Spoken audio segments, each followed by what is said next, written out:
So one of the things here, as I want to start, I just want to sort of set the scene for you. Wouldn't it be great if you were able in the morning just to sit down with a Greek New Testament and experience the scriptures as they were written, without filters, without having to look at the bottom of the page to find out what words mean? You just simply read the text and enjoy it. And as you do, you see new clarity because you're getting outside of your 21st century, culture, and you're starting to experience the text and the language and through the worldview of the original, not only authors, but recipients as well. And imagine the confidence that this would provide for you as well and help you to develop. And the questions I really want to ask is like, what does this do to your soul? I mean, how does this impact your life? And then how does that overflow into your ministry? I mean, we had this conversation in our office hours call yesterday, and someone noted an article by Martin Cooley in a recent journal that argued just how much faster it is to prepare to preach or to teach or to do exegesis if you can read the text. And so, the ability to read just really increases your efficiency. So let me just ask as I start, is this kind of familiar? Is this the sort of thing that you would like to have for yourself? This kind of level of fluency in text? Just drop it into the chat there. Let us know. Is this the kind of thing you're aiming for? And even if it's kind of not, just let us know in the chat what your goal is with regards to Greek, where you'd like to get to as well. But I want to sort of put this in your mind as a possibility, because it is possible. It's not for the language geniuses. This is something anybody can do, and we're going to talk about how to do that in this call. So in this call, we're talking about how to master Greek beyond the basics without constantly resetting your process. And the reason I added that last piece in there is there are so many people, and one of our instructors, Neil, is one of them. He taught it. He went through a beginning Greek grammar on his own, and he struggled with that. And he just went through another one and another one and another. In fact, he spent 20 years just struggling through beginning Greek grammars. And so at the end of that, he ended up joining Biblical Mastery Academy. He joined 3 of our beginning Greek cohorts at once, and within 3 months, he'd finished beginning Greek and he was starting to read the New Testament. And there are so many stories just like that, and I'll share some of those later on as well. But, this is just one of the, this is where I want to be able to take you, to be able to read the entire Greek New Testament, to study it in the original language, as well as read it in the original language, and not to be hung up on your confidence, to have that confidence to be able to just get into it. And so that's what we're focused on today. So thanks to those of you who answered there. Dirk's really keen on that. It's great. Emmanuel, yes, very much the goal for me. Mike, would be nice. Anything I can add to what I know. Kevin, yes, it assists with apologetics and does indeed. John, my goal is to read, do exegesis, and teach, and eventually do research. Yes, that's fantastic. We've actually had people join our program, and after a year or two, actually start working with places like the Center of New Testament Study, manuscripts, the study of New Testament manuscripts and places like that, and actually start to engage with scholarship, even if they don't even have an undergraduate degree. And Greg, thank you.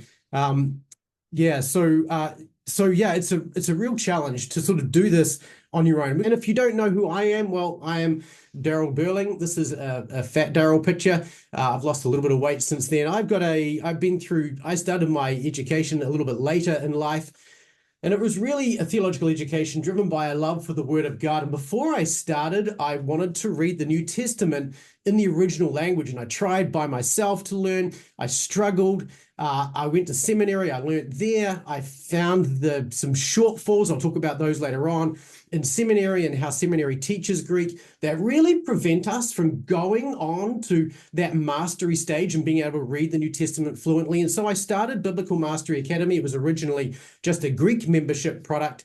And it was really designed around helping people to learn how to grow so that they could learn to read the entire New Testament book by book, starting from the easiest books and working all the way through to the hardest ones. And that's the process that I came up with this for myself. And then it was like, this is something that lots of people could benefit from. And so that led to a whole kind of world of discovery and so on. And so now the The membership is Hebrew, includes Hebrew as well. We have a premium membership, which gives you both Greek and Hebrew and so on. So anyway, that's a little bit about me. I was just a regular person struggling to learn Greek like everybody else. I'm not particularly gifted in languages, just for what it's worth. Somebody asked me recently, when did you discover that you had a gift for the languages? And I said, I don't have a gift for the languages. I just figured out how to do this. And so the process that we teach now is really just that structured process for helping you to do that same or complete that same kind of end goal, being able to read the New Testament. And there are three steps to how to master the Greek beyond the basics without constantly resetting your progress. One of the first of these steps, there is one step we're going to start with, and this is what I call mastery step one. But before I sort of explain what this is, let me just sort of give you a myth that is really common, and that is that it's easy to learn a language. And you're here probably because you know this is not true. But here's what people say. Well, children learn to do it, right? Well, yeah, that's true. Children do learn to do it, but children do it because they have to actually do so to survive, right?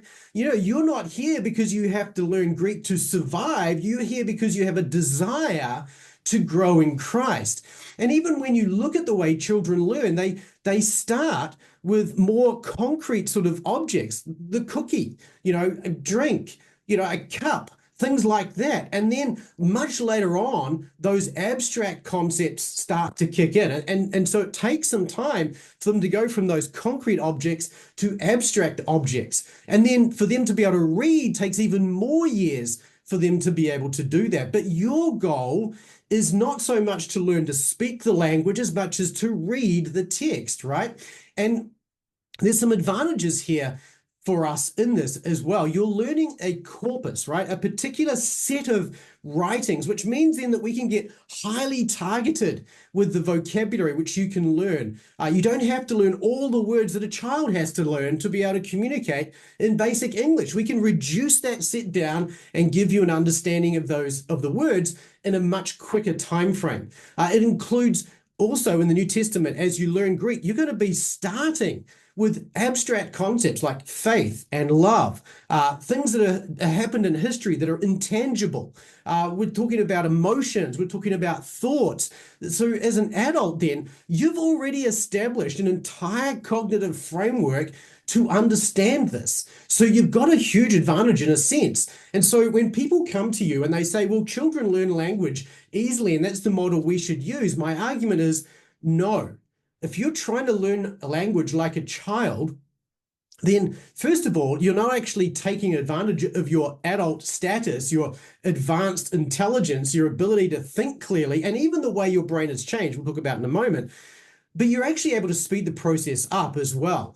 Now, children, of course, take years to learn by immersion, right? And preschool children, so this is children prior to heading to school, they develop a foundation within their cultural context, but they don't necessarily actually develop very much. Often their ability to read is minimal, if anything, before they start school. So you've got a foundation, but then school really starts to expand on that.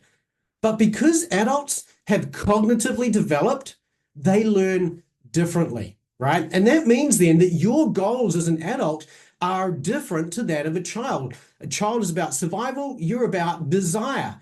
Your motivation is different. The ability to maintain that motivation is also different. Your ability as an adult is different to a child. So there's this in psychology. There is what's called fluid intelligence versus crystallized intelligence. Fluid intelligence it peaks around 25 years old. For most of you, there's a few of you who might be around those younger years.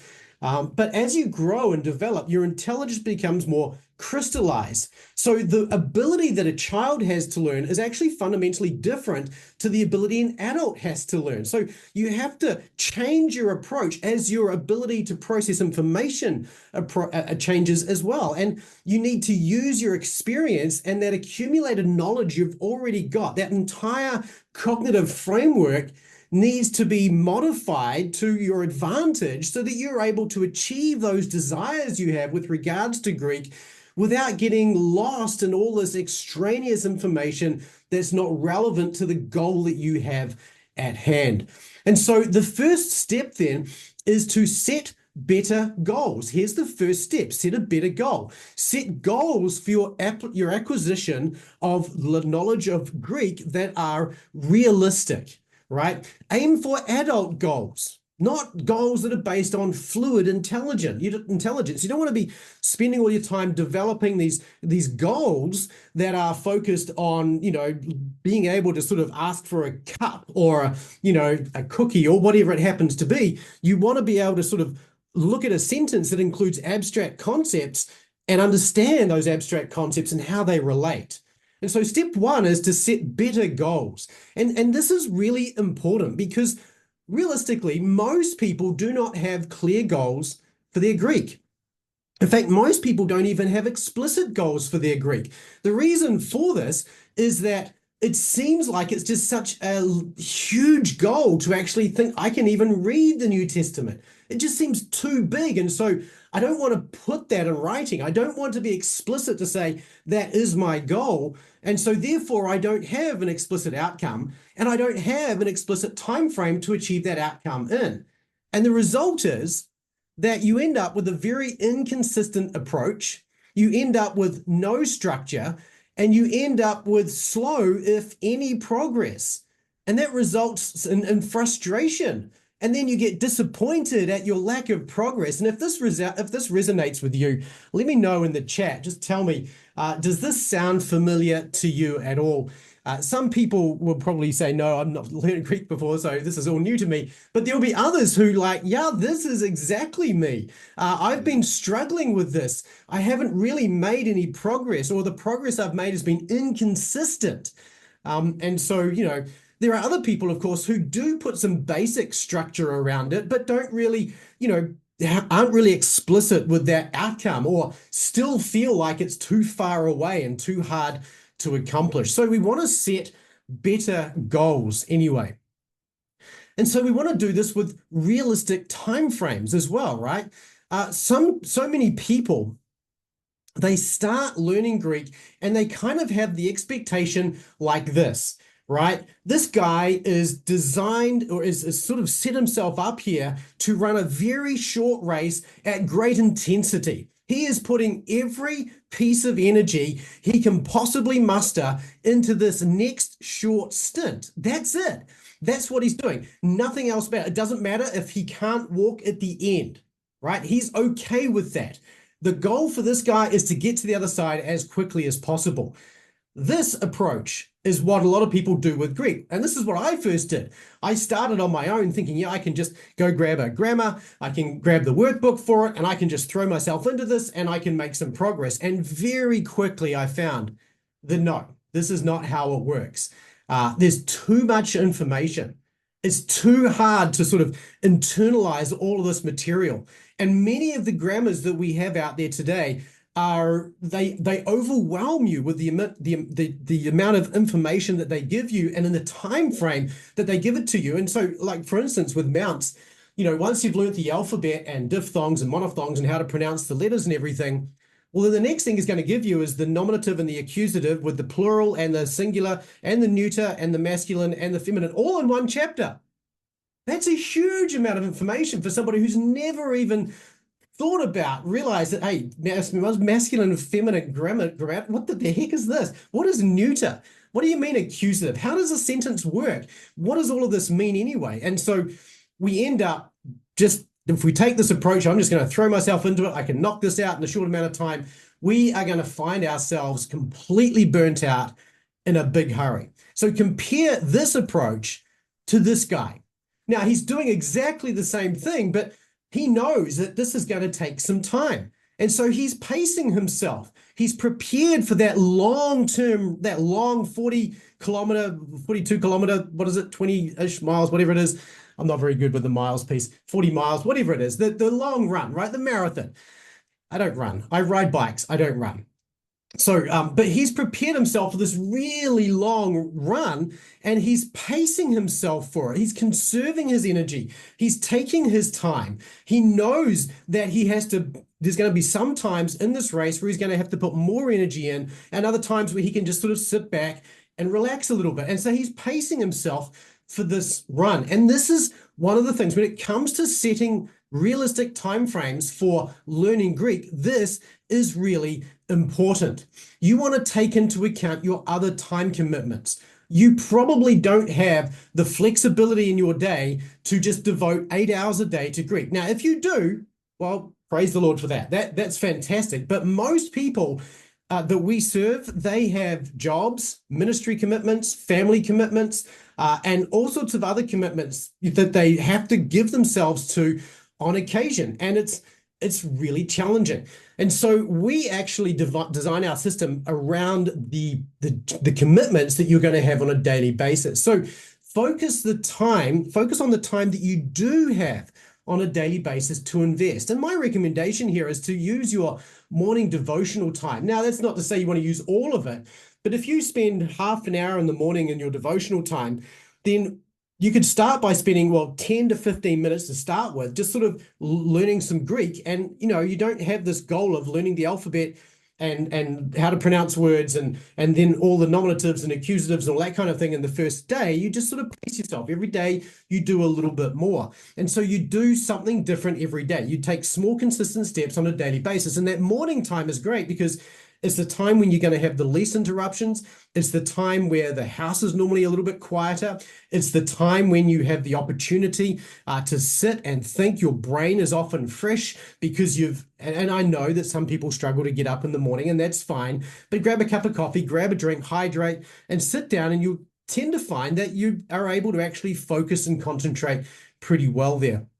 So work with the realistic amount of time you've got on a daily basis and plan for the short-term goals and long-term goals. Now, this is kind of also helpful, I think, because it's really easy to sort of think, okay, maybe I can move my mindset so that my long-term goal is to read the Greek New Testament. But I think it's also helpful to set short-term goals. What do you need to achieve in the next 12 months that would help you feel like you're making solid progress? Now, it's not to say these are going to be your expectations and you will achieve these things, but you want to actually make sure these goals are realistic so that you have expectations that are realistic so that that frustration doesn't kick in and you give up, right? Because as soon as that frustration comes in because of the size of the task, it just gets too big. So you want to be realistic with the amount of time it's going to take. You also need to be realistic about, when it comes to setting goals, about what kind of things do you need to learn. And here it's like, I want to encourage you to think about the task that is ahead of you. I mean, I'm assuming, given you, many of you have already been through Greek a little bit, that's fantastic. Many people underestimate what it means to actually learn Greek, particularly people coming at this for the first time. They sort of recognize that, yeah, there's a lot to learn. Okay, I get that. It's a cognitive load. But what they fail to understand is that learning Greek is not like learning theology. It's not like learning church history, because learning theology builds on a lot of what you already know. You kind of already have a basic idea of theology, the Trinity maybe, the doctrine of redemption and these kinds of things, because you go to church, you hear these things all the time. So there's this framework you're able to build on. And learning theology has become part of as you learn it, becomes part of a conceptual mental framework, if you like, and we use it a little bit differently. But that's different to language. Language is composed of grammatical, morphological, and lexical rules to learn, okay? And how language works is going to differ from one language to another, and it's very practical. You can't just learn the information and expect to be able to work with that information on day one. You have to learn, how do you apply those rules? How do these things actually work within this language, within this set of knowledge? And so the application of these rules, which you have to learn, there's no way around it. There's a modern trend now to say, well, the grammar translate method doesn't work. And I get that to some extent. Certainly, I think there's areas to improve, and you've probably seen videos of me talking about that. But you still have to learn grammar. You can't get around that. You still have to learn morphology and morphological rules. You can't get around that. You still have to learn how words are used, the rules of different words and the lexical range of words. You still have to learn. You cannot get around that. And so you have to then, as you learn those things, you have to learn to apply them. And this is a skill that takes time to develop. So in a sense, learning Greek is more like learning building or engineering. It takes time to take in the information and then learn to apply it well. And so the way we think about learning a language needs to be different to, say, theology or history or something that is a conceptual mental framework. And it really needs to be recognized as a practical skill that needs to be developed. And skills don't happen, they don't just happen to us, right? We develop them. You don't go and hire a person who picked up a hammer yesterday to rebuild your kitchen for you, because that's going to end up in a disaster. He doesn't have the skills. He might know how to swing a hammer, but he has no idea how to actually line up corners and do dovetails in your drawers, or even perhaps how to do the demolition without ripping apart your wiring, and so on. So there's some real skill involved, and you want to recognize that as you get into this task. So you want goals, you want to recognize that the goal ahead of you is going to take a little bit of work. You also want it to be outcome-based. And so this goes back to the kinds of goals that I talked about before. And depending on where you're at, depends on where you're going to start. But let's say a short-term goal is a good starting point. And it could be that, where you want to be 1 year from today. It could be that you need to finish beginning Greek. Or maybe you need to refresh yourself on the basics. So you want to sort of look at the outcomes. Okay, well, what outcomes do I want to be able to achieve in that 1 year period? Some good ones are, you maybe say, well, I want to be able to read John's epistles. Maybe I want to be able to read Greek effectively, use Greek effectively, what I have learned effectively and efficiently for exegesis. I want to improve the exegetical processes I'm already involved in by learning how to read, or to speed up that process. But then you want to sort of think about the medium term as well. And I'm pushing the medium term a little bit here. Reading the Greek New Testament. Honestly, my recommendation is if you give yourself 3 to 4 years as a minimum, depending on how much workload and all that kind of thing you've got, it's quite realistic for people who have jobs and families to be able to learn to read the entire Greek New Testament in between 3 to 4, maybe 5, if you want to go slowly through beginning Greek years. Okay, so that's kind of a good medium-term goal to have. And the outcome of this, the outcome you're aiming for, is to be able to read every book of the Greek New Testament right through. But then I think you actually want to set a longer term goal, which is more along the lines of just continuous learning and expanding your reading beyond the New Testament. So this becomes like an ongoing goal. So learning to read from the Septuagint and the Apostolic and the Greek Fathers. For instance, in our membership this month through October, we've been reading through the book of Haggai in Greek. From the Septuagint, and we've actually managed to read the entire book of Haggai in Greek, which is, I think, the first time I've ever finished an entire book in a month, which has been fantastic.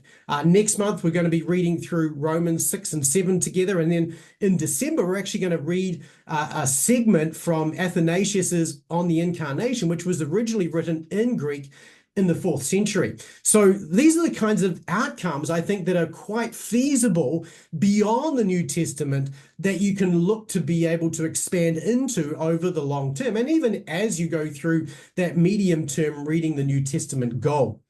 And this is really, so again, what are your goals? Let me know in the chat, based on these kinds of outcomes, what are some of the outcomes that you're looking for in your knowledge of Greek? Let me know by typing it there into the chat there. So the first step then is to set better goals, goals that are realistic in terms of their time frame, goals that recognize the difficulty of the task, the cognitive challenge, the skills-based approach to it, a goal that is focused on doing this over an appropriate time frame, recognizing the commitments that you've already got. So set better goals is the first thing I want to encourage you to consider doing. The second step then, and again, let me start by sort of talking about a myth that comes up sometimes as well. And that is that, I learned everything I needed to know at seminary. This is a really interesting one. Because, I went to seminary. I learned beginning Greek in seminary, and the Greek, they teach you Greek there almost as if it's all you need, right? As if you kind of, once you've done Greek with a seminary, uh, you've learned what you need to know. And that's true for their goals for you, which is largely around how to do exegesis. So most seminaries will teach beginning Greek and then they'll follow on with Greek exegesis. So I did 4 semesters. I did 2 semesters of beginning Greek and then 2 semesters of Greek exegesis and then a bunch of semesters of exegesis of particular books, right? But the thing is that not very many seminaries actually have as a goal the ability to read Greek, right? So the diploma is not focused on actually getting you to read the language. It's actually just stilted. It's just this kind of approach to learning, to sort of picking your way, as one student of mine once said, picking your way through the text to pull out these little nuggets, if you like, but it's not actually focused on helping you to read Greek. And I see a few people putting in some goals there. So John's first year goal is to master somewhat the grammatical framework while learning to read. T. Dunn says long-term goals, fluent New Testament Greek reading and comprehension, fantastic goal. And going past the canonical writings, love that. Will, reading fluently, exegeting scripture, and also apologetics. I love that, specifically dealing with the cults, and there's lots to deal with once you know Greek with those cults as well. So yeah, those are really good. Yeah, so seminaries don't really teach you to read Greek. They don't provide you with a methodology then either for that reason. Because that's not their goal, they're not going to give you that methodology, that framework to help you to read Greek. In fact, they're not even really going to suggest a path. And here's the secret. Most of the professors in seminary are just products of the seminary. They don't, for the most part, read Greek themselves. This is kind of one of those things that once I finished Greek, once I finished learning to read the New Testament and I started to socialize my approach with other professors, it became really clear to me that most of them don't read Greek. I had a professor and a distinguished professor of New Testament look at my approach and look at level 3 certification, which we have a certification program in our program. And at the end of level 3 certification, you have to be able to spot read any Greek anywhere in the New Testament without any help. So you just open the text up and just translate from it. And he said, I'd hate to have to try and pass this test. He couldn't do it. And this is a distinguished professor of New Testament. So you want to recognize that the people in seminary, they are going to take you as far as they have gone. And then on top of that, another thing I felt was really interesting is that while you can do New Testament introduction classes and things like that, they're often quite weak in terms of cultural and philosophical backgrounds to help you to grasp how the authors are using the language and their arguments and how that fits within their cultural context. So seminaries don't teach you all that you need to understand the language. And there's lots of other things we could talk about here as well.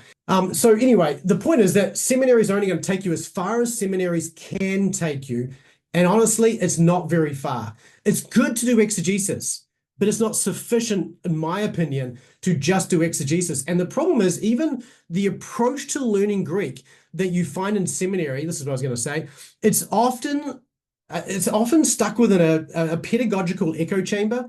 You find that because other seminaries teach Greek this way, the professors are often quite reluctant to change the way they teach Greek, which is one of the reasons why the grammar translate method has fallen into sort of critique recently, I think. And on top of that, they're not taking into account some of the latest scholarship from linguistics and things like that.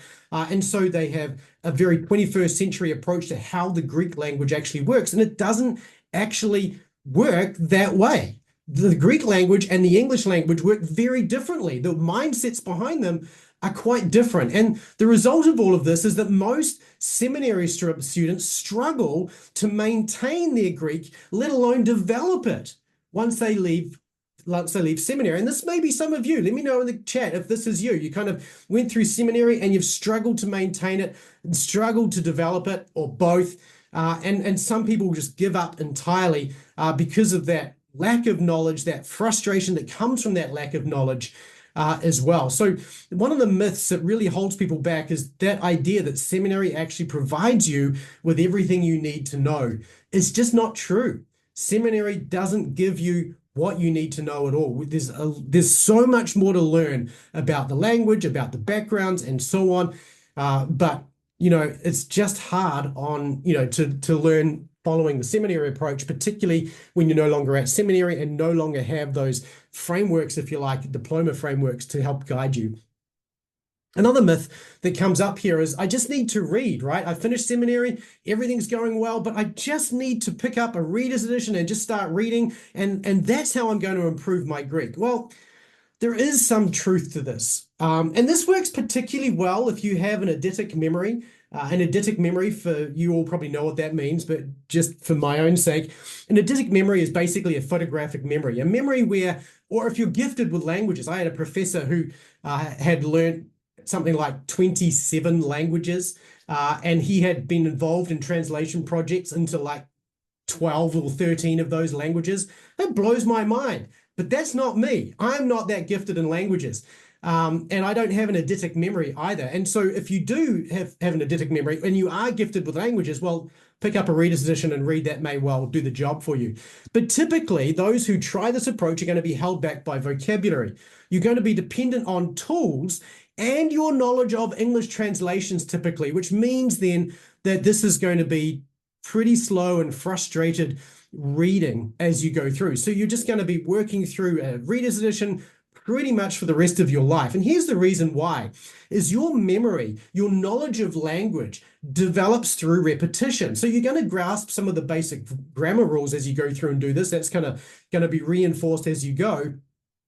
But you need to have a process for moving these language concepts from short-term to long-term memory. And using a reader's edition, you're going to learn the common words because you're going to see those regularly, and that repetition of seeing them regularly is going to move them from short to long term. But those less common words, they're always going to be a struggle. And that the fact that you don't see them as often means that they're not going to be likely to go through and transition into that long-term memory, which means that next time you see this text, you're going to have forgotten that word again. Or next time you see this word somewhere else, you will have forgotten that word somewhere. And so you're not likely then, because of this, to expand beyond the New Testament, because you're probably never actually going to master the New Testament. And so going beyond that is just going to seem to be too daunting. And so what you do need then, the second step to mastery then, the first one being have a better plan. The second one is you need to execute on a structured plan. Actually, the first one was have a better goal.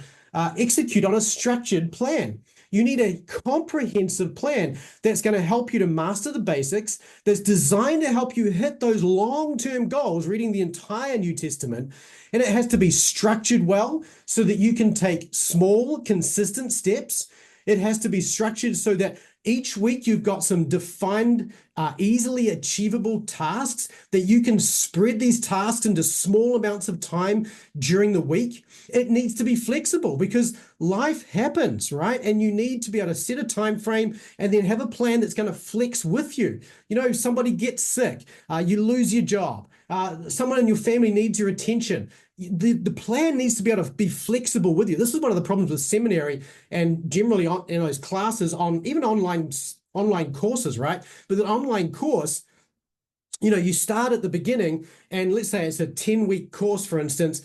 Each week they're going to have a new lesson. And if you don't keep up, well, you're going to end up sort of just drifting through it on your own. It's not flexible to work with you the way you want to work. And you might be able to do something every day.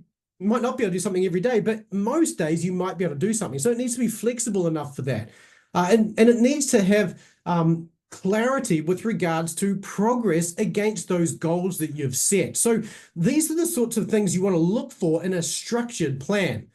Okay, look for beginning Greek. You want something that's going to provide that foundation, right? That structure that's going to help you with that hardest stage. Particularly if you've never learned Greek, you really, really need this. But even if you've learned Greek before, often it's going back over those basic concepts a second time and just sort of reinforcing them can be really helpful for people. You also need, with regards to beginning Greek, in-person instructors.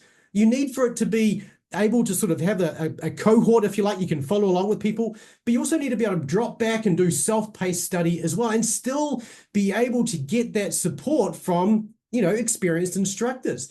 You want a place where you can get support 24/7, and you need to read, and then once you get through beginning Greek, you need to be able to have an approach, a book by book approach, if you like, that lends itself to your goal of actually reading the text, which means you want to start with reading the easy books. If you finish beginning Greek and you jump in to say, and I had this happen, right? This happens occasionally. People join the membership and they're like, well, I don't like the order that you put the books in. Would you be able to create for me a custom plan so that I can learn the Gospel of Matthew because that's what I'm studying? No, okay, cool. I'll do that. They get a vocabulary list of 2,500 words to learn just to be able to read Matthew.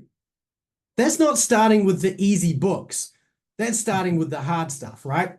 So it's better off to start with the books that have got lower vocabulary counts and easier grammar. You're not going to jump into Hebrews either, even though the vocab count isn't quite as high as Matthew. The difficulty of that is really difficult. So you want something that's going to start with those easy books, both lexically and grammatically, and allow you to develop those skills as you progress through to the more challenging books. And you want to be able to, again, identify areas of weakness that you have as you kind of go through and do this process, and then have opportunities to go deeper into that, and even if necessary, to get one-to-one help if you need it, where necessary. So this is what I think we want to be looking for a structured plan. So the first step then is to set better goals. The second step then is to execute against this structured plan. And I mean execute against it, and just have a basic kind of plan, but actually to execute against it, like be able to almost tick the boxes to say, yes, I did that. That way I know that I'm one step closer to my goal. And so that's the next step that I reckon is so helpful for people who are wanting to learn to read and study the Greek New Testament. Let me take you through the third step, and then I'll pause for a moment. The third step then, again, it comes off a myth, and that is that this myth is, I can do this alone. And sure, sometimes you can. And I mentioned before Neil, who had no seminary training. He spent 20 years going through various beginning Greek grammars, but never really felt confident once he got to the end of those beginning Greek grammars, and he had no path, no plan, no knowledge really of how to develop that confidence beyond that stage. So every time he got to the end of a beginning Greek grammar, he would go and get another grammar and he'd repeat it in the hopes that you do another grammar and maybe that would help me then to feel confident with these things. Or if you go to seminary graduates, people complete beginning Greek at seminary, but they never develop the ability to enjoy the language. They spend all this time and all this money learning the language, and it's a source of frustration for them rather than a joy. And so this is one of those challenges. And what happens as a result of this is that those skills gradually erode and they degrade, because there's this, you end up just sort of falling back on tools as if those tools are going to be all that you need, and those tools are not all that you need. And so you lose those skills and become more and more dependent on Logos Bible software, Accordance, BibleWorks, whatever it happens to be. And so to have a go to, so this argument, this myth to say, I can do this alone, it really is it's an underestimation of the challenge of the work. It's an overestimation of our ability to do the work. And to some extent, and this sounds a little harsh, but the unwillingness to actually, really invest further is sometimes related to a lack of commitment, right, to mastery. And so I want to encourage you, the third step here then is to commit yourself to that goal, that big, audacious goal of being able to read the entire Greek New Testament. And this means really a couple of things. It means, first of all, taking responsibility for your learning, finding opportunities to grow in this area that you're interested in. And it means thinking beyond the short-term challenges. So again, it's, every time you start something big and hard like this, you're going to come up against these challenges. But just remember, particularly with Greek, this is my mantra, so to speak, small, consistent steps.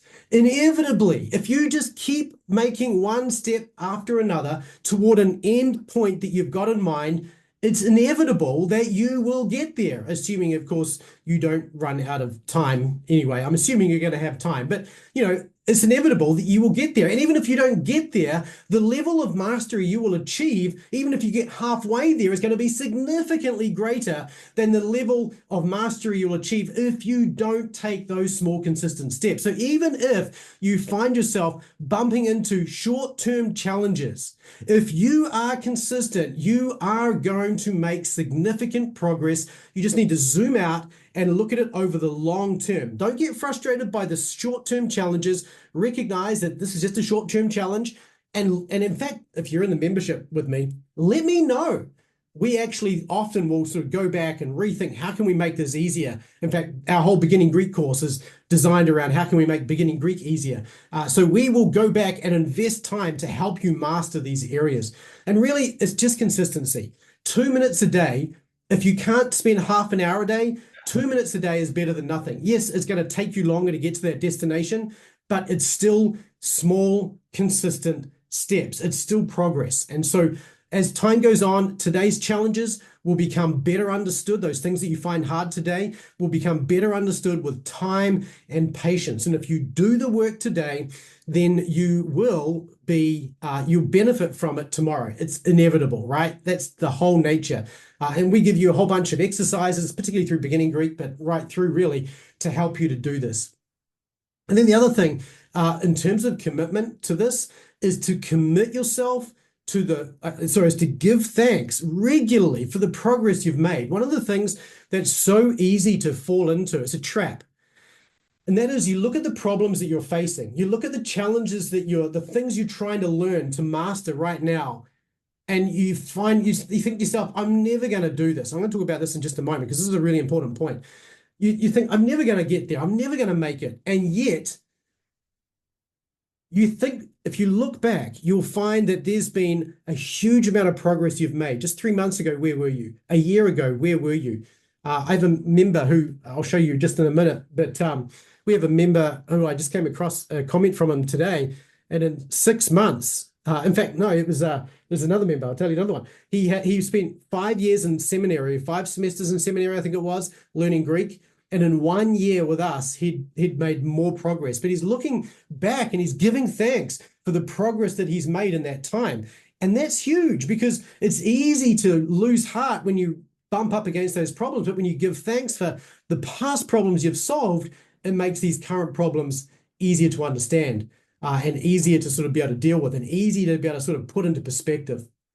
And so learning the language of the New Testament as it was inspired is a huge blessing. And so we want to be people, particularly as believers, as followers of Christ, this is, give thanks in all things, for this is the will of God for you. So this is really important, and I really want to encourage you to commit yourself to mastery. And what does that mean, to commit yourself to mastery? It means, first of all, to engage with others. So this is where you want to be in an online community of learners, preferably a group of learners who are on the same path as you. They've got the same structure, if you like. And you want to become a known figure in that community, not because you're, way ahead of everybody or anything like that, but because you're engaged, you're committed, you're learning with people, you're benefiting from others, and others are benefiting from your own insight as well. The more you're engaged in this, the more well-known you are, the more benefit you're actually going to get from it as well. So I want to encourage you to engage with others, and that's a great way of just committing yourself to mastery. Now, this is one of the benefits of seminary, right? When you go to seminary, you get to compare your progress with other people. You say, hey, how'd you go on that assignment? Did you get a good grade for it? Or how did you get on with the class, this particular class last year? Let me know. I'm interested to hear what you learned from it or whatever. You get to help one another with challenges and struggles. When I was in seminary and we were learning Greek exegesis, 5 of us sat down regularly, and we would just, every week, we would have an hour together and just sort of go through the homework from the seminary class. Again, that's the benefit of having a community that you're part of, right? Is you can help one another with those challenges and those struggles. You can learn from the questions that others ask. I remember in classes that people would put their hand up and ask a question. And sometimes I was like, I know the answer to that question. Other times it's like, wow, that's a really good question. I didn't even think about that. and you'd learn from those questions and the answers that were given. And then you can share in the successes of others. You see other people who've completed this class a year ahead of you or whatever, and you can say to them, hey, what's your biggest tip for for this class that I'm working on now? Or I'm working through this. How did you manage that? You can ask those questions, and then they can encourage you, and you can be encouraged by them in their progress as well. You can also, I also recommend, as a way of committing yourself to this, of getting uncomfortable together. There's a sense in which if you're not uncomfortable, you're not learning. And so there is this sense of, and particularly Greek, it has this way of sort of kicking your rear end, doesn't it? There's some things in learning Greek that are actually really challenging to learn, and that you feel like is just beating you up all the time. But that's just that feeling of being uncomfortable. And what you're doing in that moment is you're opening yourself up to grow into this. You're seeing new vistas of information, knowledge, and understanding that you've never had to think about before. And now you're opening yourself up to actually learn it, to grow into it, to develop into it. And so we see these huge opportunities for growth as we get into these times that are uncomfortable. And live calls are a great way to do this, to be engaged in those live calls. So commit yourself to mastery. And you might have heard of this framework. I just want to make a little comparison here for the fun of it. There are two kinds, some people have said this way, there's two kinds of people in the world, and you've probably heard this, so this isn't kind of rocket science or anything, but first of all, there are people who are kind of have this victim mentality. And then there are people on the other hand who some people refer to them as players, but these are the people who aren't victims, okay? So a victim will say something like, well, it's hopeless. I'm never going to get there. And these are the people who don't commit to change. They don't plan for growth, and they get stuck when the road gets hard, and it always gets hard, right? So they don't act then to bring that change about. They get into those uncomfortable situations, and rather than embracing them as an opportunity to grow, they don't change. They get stuck and they don't progress at all. On the flip side, players, they don't say it's hopeless. They're like, well, I could make a start. Now, this is actually really important because I see this a lot with people who are a little older. You know, we have members of our membership who are in their 70s and 80s. And the people in our membership in their 70s and 80s, this is their mentality, right? They're not saying, well, it's hopeless because I'm never going to achieve this goal in my lifetime. They're like, well, I could make a start. And it's phenomenal just how much growing there is to do, even in your older years, so that you're able to enjoy the scriptures like never before in your life. I mean, even if you don't master the whole New Testament, so what? You can make a big difference by making a start, even if you don't get all the way to the end of it. So players not only just say, yeah, I could make a start, they commit to that change. They take those small steps consistently toward those goals. And when they come across problems, they don't get stuck. They think, how do I solve those problems? How do I share what I've learned with others? And how do I learn from others? This is what a player does, so to speak. And then they discipline themselves to do the work. And the result is, unlike the victim who doesn't change, they transform, right? So these are the two different types of people. And I want you to be one of those who commit themselves to change, because that's where the growth will come. And so those three steps again. Step one, set better goals. Right? So set goals that are realistic, set goals that are big, set goals that are short term as well, so that you're able to sort of track your progress as you go through. Step two, execute a structured plan. Have a plan that actually works with your goals and then gives you regular amounts of work to do so that you can progress from where you are right now to those goals that you're aiming for. And then thirdly, commit yourself to the process. Commit yourself to those small, consistent steps toward mastery, and you will make progress. And if you have these three things, you will learn how to master, or in fact, you will master Greek well beyond the basics. You will not need to constantly reset your progress because you run into a difficulty. You are just going to make those small, consistent steps toward mastery. So how do you master Greek beyond the basics? Well, you have better goals. Goals that are realistic, goals that don't try and push you too fast, too fast. Goals that are designed for the long term. You execute a plan that is going to help you to do that, and you commit yourself to mastery. If you're finding this video and this content helpful, then it's possible that we can help you go even deeper, regardless of where you are in your knowledge of Greek and Hebrew. If you go to bma.to/get started, we have a quiz there which will ask you just a handful of questions, and at the end of those questions, it will give you 2 options to take your next best step forward to being able to read and study the Bible in the original languages without tools, without having to depend on readers' editions, and so on and so forth. And of course, if you don't want to learn Greek, we've also got recommendations in this for you there as well. So bma.to/get started, whatever level you're at, this will give you your next best step to get into learning to study and read the New Testament in the original languages. Let me just pause for a moment and ask you a question. If we could provide you with a clear path that you could attach your own timeframes to, would that be helpful to you? Would that be something you'd be interested in? Or if I gave you let me know in the chat, so just jump into the chat, drop it in there. If I could give you a structured plan to develop the ability to read and study the New Testament with clarity and confidence, is that something that you'd be interested in? What if I could provide you with community of others who are also committed to the same goals on that same path, and then provide you with a community of people who are earning their stripes, so to speak, who are moving forward, and you're able to see that. And when you make progress, they're going to jump on and encourage you as well. How would that make a difference? And in fact, how would that change your confidence that you're actually making progress? Would that help? Let me know. I'm just interested to hear from you. So just going through some of these comments here, it's good to see some of you are sort of enjoying, so I see some comments here. Solar says, went through an MDiv and took Greek courses. Courses seemed rushed. There was much to learn with an 8-week period. 8 weeks for beginning Greek is just brutal. I've been asked to teach beginning Greek over a 12-week period to students as well. And I think the problem that I have in my case is that the people who are in charge of the school don't know Greek. They pick their way through doing exegesis, but they don't read it. And so they don't really appreciate that it's possible. And so they haven't really spent the time sort of investing in how to do that. So anyway, but yeah, it's often very rushed. Yeah, so very cool. Very cool. So yes, I see a few of you there. Yes, this would be helpful. I know you could benefit from it. That's fantastic. Thank you, Emmanuel, Brian.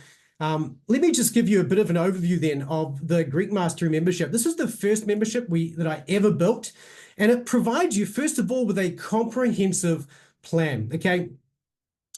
And I'm really excited about this. I got to say, the more I look around, the more I'm excited, the more I get excited about this, because, there's actually not that many solutions out there, if any, that provide a plan this comprehensive. Seminaries don't even provide a plan this comprehensive. Nothing online provides a plan this comprehensive. Yes, you can do beginning Greek online. Yeah, you can download apps that will teach you maybe some of the basics of Greek, maybe not even all of them in some cases.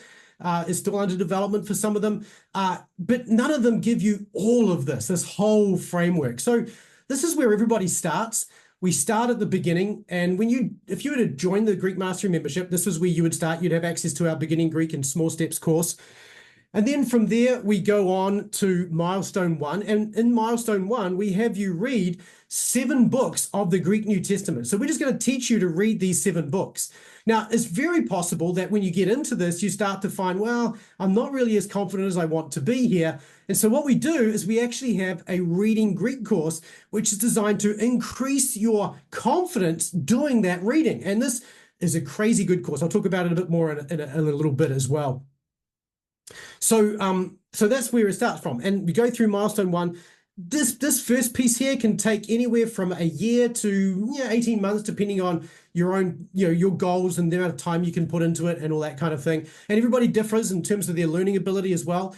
Some people are really good with languages, other people a little bit less so. If you've got a good memory, you can kind of be in the middle there somewhere, but it's just doable, right?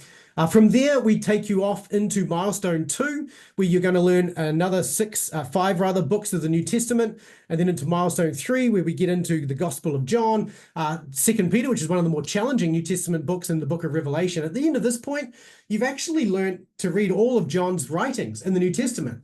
And that's you're not even about halfway through the whole program at this point. So this is our structured approach. It's a comprehensive plan, gives you the ability to read and study the entire New Testament, even if you know nothing today. And this is more comprehensive than seminary because it's focused on reading and studying the New Testament. So you get all of the things you learn at seminary, we will also teach you. If you've already been through seminary, you'll get a good refresher. And it's going to have you reading all of the Greek New Testament, and it's focused on this book-by-book approach through the Greek New Testament. This is the most efficient method. I remember when I went through seminary, they taught us Greek, and they had us learn vocabulary down to 50 occurrences for beginning Greek, which we still kind of work with that. Then they had us learn vocabulary down to 20 occurrences in Greek exegesis. And the thing about that was we learned words in those classes that we would never see, because some of those words, we weren't even reading text related to that. There's 511 words that only occur in the book of Acts, and a lot of them occur more than 20 times. So unless you're reading the book of Acts, there are words in that more than 20 times occurrence set that you're not going to read for probably, unless you're reading the book of Acts, or other books for that, but there's other books in the similar kind of position. So this is the most efficient method. You basically learn a word once, and then once you've learned that word, you don't have to learn it again. Next time that word comes up in another book, we don't give it to you again because you've already learned it once. So you learn the word once and you can then read it everywhere in the New Testament. We've got our own glosses that we've developed that allow you to sort of flex it over the entire New Testament. We also start with the easiest books, 1 John, 2 John, 3 John. We take into account lexical complexity. So we get you into Paul's writings after 3 John. Paul's writings are more difficult than John, but we've got that reading Greek course. We work through that with you, and we try and make that as easy as possible. And then you progress to the hardest books of the New Testament, such as Luke and Acts and Hebrews, which are both lexically and syntactically quite challenge rather. And we're not limited by degree requirements. We don't try and rush you through this in 6 months or 8 months or anything like that. You can take your time. You can spend as little or as much time on it as you can afford to on a daily basis, but just keep taking those small, consistent steps.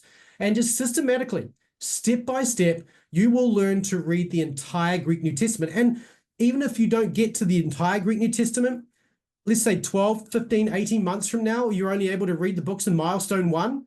Well, there's 7 books. You can still read 7 books of the New Testament fluently, and you're on your way to learning more. By the time you get through milestone 1, you've already learned a lot of the vocabulary for the book of Philippians as well. So you're actually well on your way by that stage. Our lessons are also designed to be very achievable. So we're designed to achieve one outcome basically per week. And this is beyond beginning Greek. Okay, so this is not beginning Greek lessons. This is once you've finished beginning Greek. These are designed to be done weekly, and basically every week what you get is you will get a new reading. You can see at the top there with the red arrows pointing, a new reading that you can actually read. You will know all the words in that text by the time you get to it. You will learn 30 vocabulary words every week.